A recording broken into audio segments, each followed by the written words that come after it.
Hi friends, welcome to Rani's kitchen. నేను మీ రాణి. ఈరోజు చట్నీ చూద్దామండి. పచ్చిమిర్చి బెల్లంతో చాలా కమ్మగా పుల్ల పుల్లగా టేస్టీగా ఉండే అల్లం చట్నీ.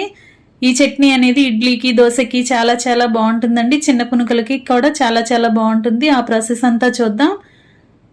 ముందుగా పచ్చిమిర్చి ముక్కలు కొన్ని తీసుకోండి, సాల్ట్ తీసుకోండి, నానబెట్టుకున్న చింతపండు, వెల్లుల్లి, జీలకర్ర, కొంచెం బెల్లం తీసుకోండి. స్టవ్ ఆన్ చేసి కళాయి పెట్టుకుని ఆయిల్ పోసుకోండి. పచ్చిమిర్చిని బాగా ఫ్రై చేసుకుని గిన్నెలోకి వేసుకోండి.